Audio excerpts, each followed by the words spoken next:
This is the Happy Families podcast. Thanks so much for joining us today. A mother of 4 boys, Claire, wrote in, gave us a very, very long email. I'm going to summarise it just here, asking about one of our most provocative topics recently, the idea that boys need to bring surplus value to become healthy men.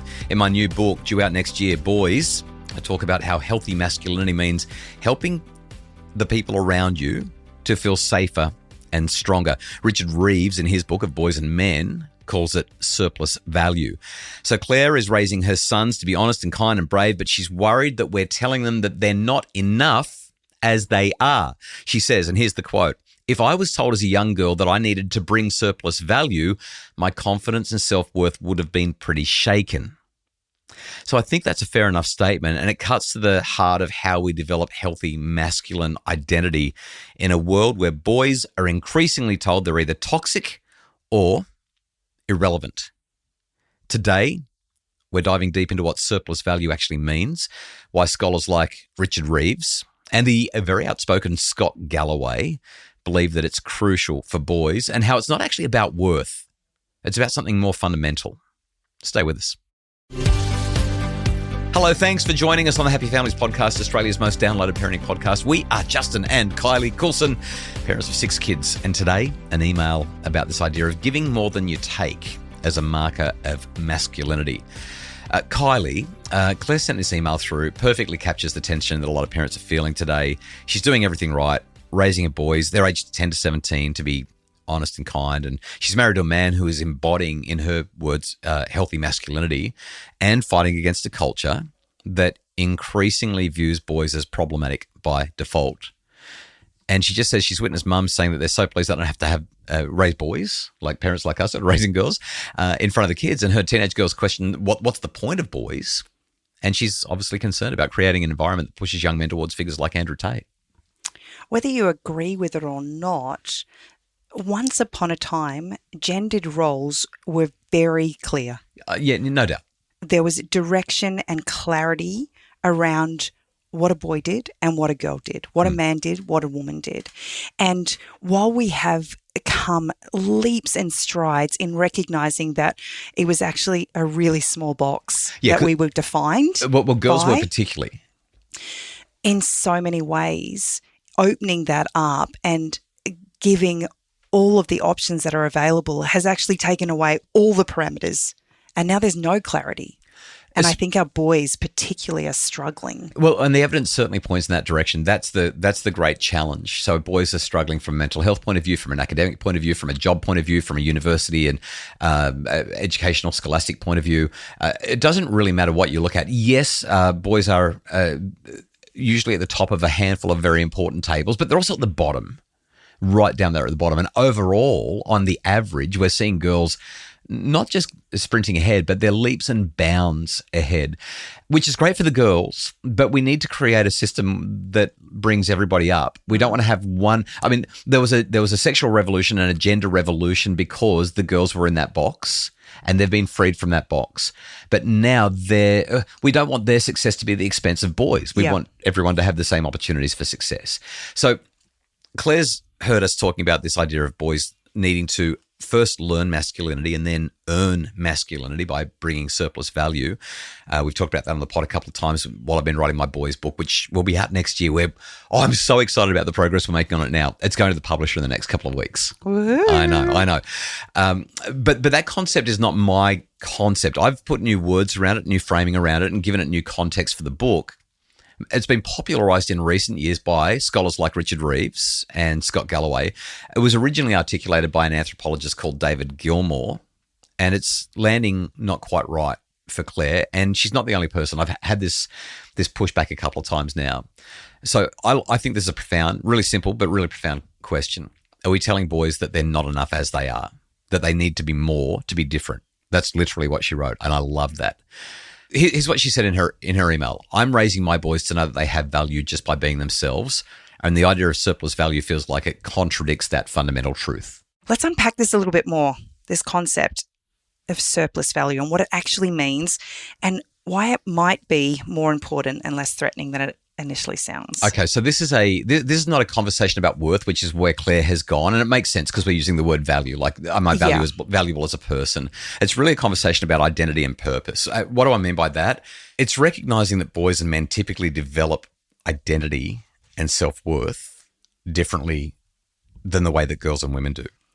Well, if you go back to my original conversation around traditional gendered roles, a man was the breadwinner and the protector. Yeah. Provide, protect, procreate. Yeah? Yep. And he no longer has to protect the way he once did. There's no dingoes, there's no lions and tigers and bears. Yeah, exactly. He doesn't have to play that role. Yeah. And society is generally quite safe. And then secondly, because women are no longer boxed, he often doesn't need to be the breadwinner. Yeah, and even procreation, not necessarily involving men anymore, certainly in the way they So from a once were. traditional point of view, he's lost all of his roles. Well, that was the value that men provided, right? That was the value. That was how they showed up and made a contribution. They protected the tribe or the community. They provided for them. Here's the thing. You can lose 80% of the men in your tribe and you can still keep that tribe alive, or your community or your society. You lose 80% of the women, it's not going to make it. Like, it's not going to work. And so one of my favorite scholars of all time, a guy called Roy Baumeister, talks about how in every known society, we have to make men. That's literally the line. We have to make men. So what he says is time allows girls to become women, but that hasn't been the case historically in any society that we know of for men. Basically, mature, healthy masculinity is not a naturally occurring phenomenon. And that's why role models and rites of passage and even institutions and men's spaces have been so important. Research keeps on showing that boys are more likely to derive meaning and identity from what they contribute or what they produce, while girls are more likely to derive it from relationships and from being valued for who they are. So this isn't a better or worse thing. It's just different. Claire rightly is giving unconditional love and acceptance to her kids, and we're not challenging that. That's the foundation for him to develop, for those boys to develop healthy masculinity. But boys also tend to need opportunities to feel useful and needed and make contributions to develop healthy identity. And also have purpose. Yeah. And too often our boys are coming out of the high school situation. Oh, lost. And they're completely lost. They've Yep. got no direction, no Yep. purpose, not even any trajectory of where they might end up. Yeah. They don't even know how to signal to the people around them that they are going somewhere because they don't know where they could be going. Yeah. And the evidence is really quite clear about that. Claire's love tells her boys that you matter because you exist, and that's what they need to hear. That's really, really important. The surplus value concept adds, and here's how you can matter to the world beyond our family, especially to maybe the family that you'll have in the future. So after the break, 2 other vital reasons that this conversation around surplus value matters.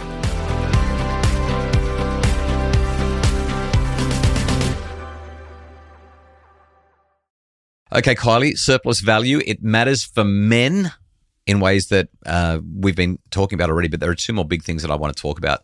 I've already touched on this, so I'll go over this really quickly and get to the big one, number 3. David Gilmore, I already mentioned him before. He's this cross-cultural anthropologist, wrote a book called Manhood in the Making. He found that virtually every society across the globe and virtually every society throughout history has had some form of expectation that boys must demonstrate their transition to manhood through contribution or achievement or service of some kind. So whether it's catching fish or slaying the mammoth or protecting the tribe, or in 1950s parlance, bringing home the bacon, it's not arbitrary cultural conditioning. Like this isn't something that we've invented. It's not toxic masculinity. It's not some 1950s throwback. It appears to be a nearly universal human pattern. Mm. And this conversation intrigues me because I've been thinking about the idea of what it means to become a woman, and by virtue of the physiological changes that take place in my body, I enter into that path. Yes. What's crazy about that to me, though, is that men you go through your own physiological there's changes puberty as well. Yeah, that's right. But this is the thing, right? Men have always had to both learn and then earn their masculinity. And if you're not doing the stuff that men do, you are judged as being less of a man. Now, that's not just an our culture and society thing. That is an anthropologically accurate way to describe most societies and cultures throughout time and history across the globe.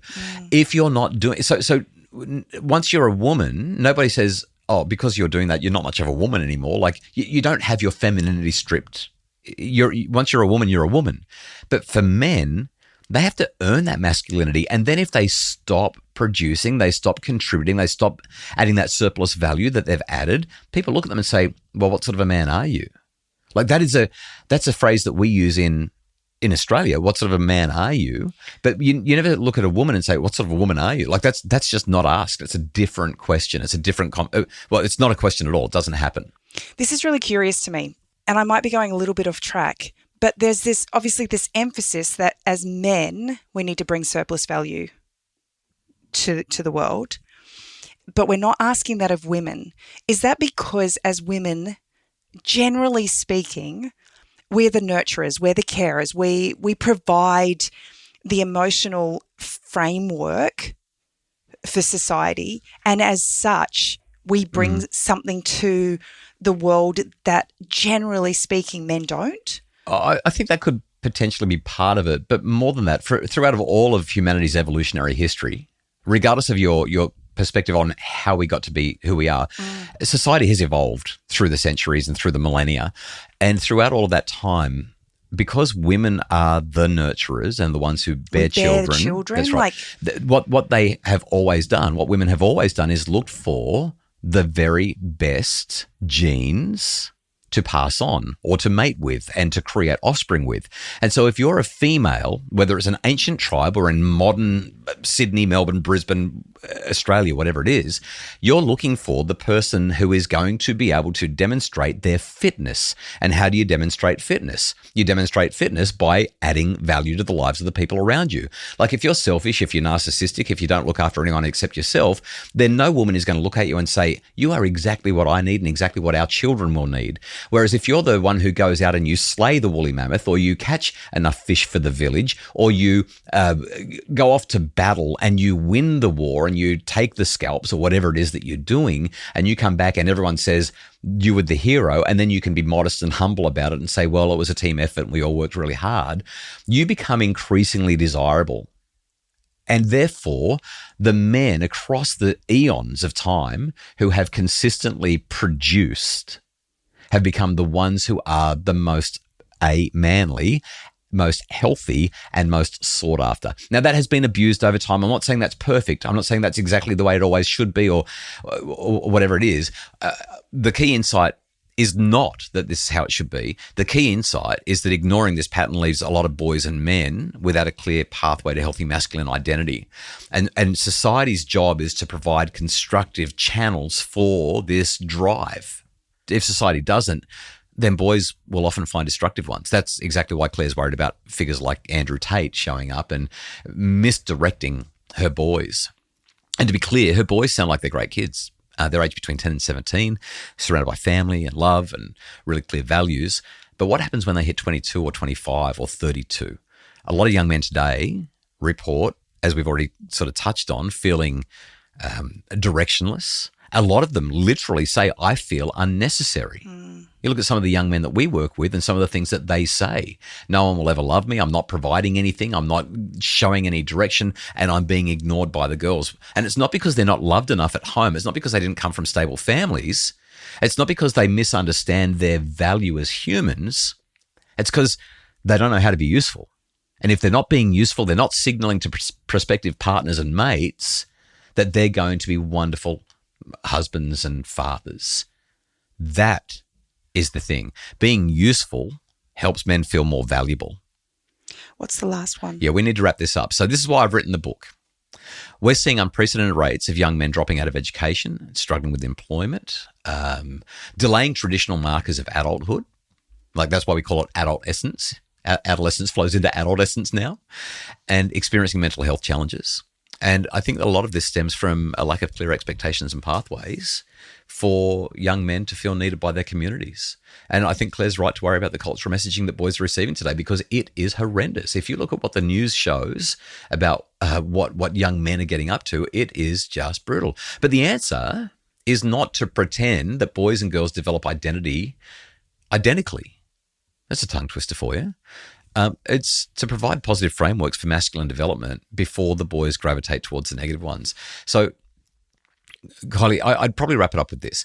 The surplus value concept isn't about creating pressure. It's not about creating impossible expectations or about telling boys that they're not worth anything unless they're doing more than being themselves. It's about giving boys meaningful ways to channel their natural drives towards competence and contribution into positive outcomes, which might mean taking on real responsibilities within the family, or it could, at an age-appropriate time, or it could mean developing skills that are going to benefit others, getting certified, getting educated, understanding that the community has expectations of them as future men, not because they're insufficient, but because they're capable of great things.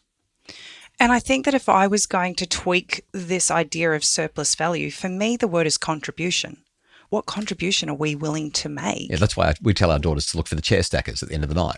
That's right. It's not about how much money he earns. It's not about what job he has, but is he willing to contribute to the greater good? And that greater good is in our home, in our community, in the world in general. And I will just add, Richard Reeves talks a lot about surplus value based on what David Gilmore, he calls it a healthy man, real men, provision, kith and kin. That's the words that David Gilmore used in The Making of Men. The words that I'm using in my book are healthy masculinity is about helping the people around you feel safer and stronger, which sits more nicely with your idea of contribution, right? How am I contributing to make things better here? I will just say this, on a personal level, and we're out of time, so I've got to mention this really fast. I felt like more of a man. I didn't feel like a man. I didn't feel like a man, even in my 30s. And I was married and paying off a mortgage and we had kids and I was a student, right? I was not really providing for us. The government was providing us support so that I could get my doctorate so I could go on to become a contributing member of the community. I've more than paid back whatever the government gave me in my taxes since then. But that actually makes me feel like more of a man. The fact that I've earned enough money so that I've paid back the government what we took as a family when they provided support to us because I couldn't provide for us because I was getting my certifications and qualifications and my doctorate. It makes me feel like more of a man, in spite of the fact that I had good relationships. It makes me feel like more of a man, a manly man, not because of my biceps, but because I add so much value to so many lives. Because I don't just pay our mortgage and put food on our table, but we have employees and I'm responsible for earning the money to make sure that they have food on their tables and pay their rent and their mortgage.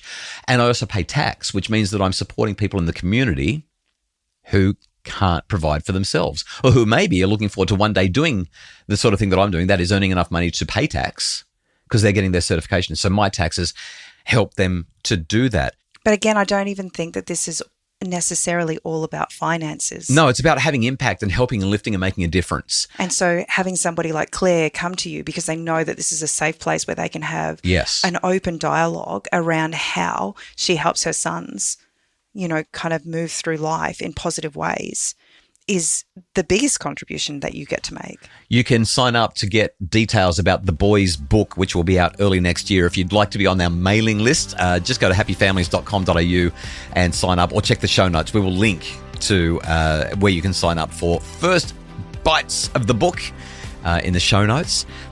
We really hope this has given you something to think about. The Happy Families podcast is produced by Justin Rulon from Bridge Media. Mim Hammonds provides admin research and additional support. And if you would like more information and resources, visit happyfamilies.com.au.